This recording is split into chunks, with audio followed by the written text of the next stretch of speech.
এইভাবে আমরা আমাদের কাজকে সারা পৃথিবীতে আগে করা হচ্ছে। অথচ এই ধরনের লোকদেরকে, চিন্ময় যিনি যে সন্ত, তাকে নিয়ে আজকে সারা পৃথিবীকে বলতে পারতাম যে বাংলাদেশের সংখ্যালঘুরা আপনার মোটো আপনার অনিরাপদ নয়, তাদের উপর যে নির্যাতন হয়েছে, নিঃসন্দেহে সেই নির্যাতনের একটা অবশ্যই তার একটা বিহিত হবে। এখানে দেবত্ব সম্পত্তি দখল হয়েছে আওয়ামী লীগের আমলে। এখানে আমি জানি যে আরও যারা আছেন, বৌদ্ধ আছে, বিভিন্ন বৌদ্ধ মঠ আছে, বৌদ্ধ বিহারের কথা বলা আছে, এগুলো তো দখল হয়েছে এর আগের সরকারের আমলে। তাই এই সরকার তো উচিত ছিল এই যে বিষয়গুলো যেগুলো তারা আন্তরিকভাবে হাজির করার চেষ্টা করছেন, এটা মনোযোগ দিয়ে শোনা। তো আমি বিনীতভাবে অনুরোধ করবো। তাছাড়া আরেকটা কথা বলি, মাজার ভাঙ্গা হচ্ছে, মাজার ভাঙ্গা হচ্ছে।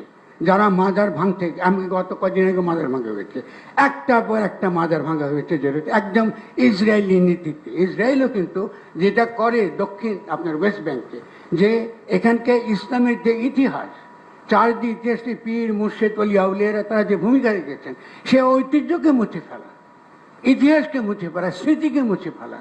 শাহপরানের মাজারকে ধ্বংস করা হয়েছে, এরপর একটা পর একটা মাজার ধ্বংস করা হচ্ছে। কিন্তু এই সরকারের দিক থেকে আমরা কিন্তু কোনো প্রকার সত্যিকারের শক্ত কোনো অবস্থান দেখি না।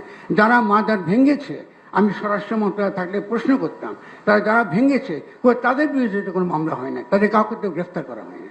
তাই এটা তো চলতে পারে না রাষ্ট্রীয়ভাবে।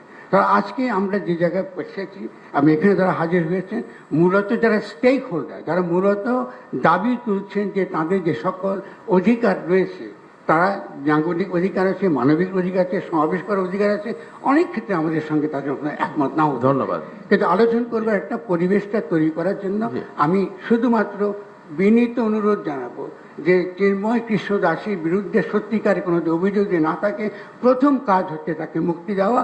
তাকে জামিন না দেওয়াটা due process of the law এর লঙ্ঘন। আমরা যারা আইনের একটু বুঝি, এইগুলো আমাদেরকে যে রাষ্ট্রের তরফ থেকে যদি এগুলো আমরা আন্তরিকভাবে যদি এগুলো হ্যান্ডেল করতে না পারি, আমি মনে করি আমরা অত্যন্ত বিপজ্জনক দিকে খুব দ্রুত দিয়ে চলেছি। আমি অত্যন্ত দুঃখিত, আমি অত্যন্ত আবেগের সঙ্গে কথা বলেছি, এবং যেহেতু আমরা লড়ছি, রাস্তায় রয়েছে, এই জন্য আমার মধ্যে আবেগটা থাকবে, এটা স্বাভাবিক। আমি সবাইকে আবার ধন্যবাদ জানাচ্ছি।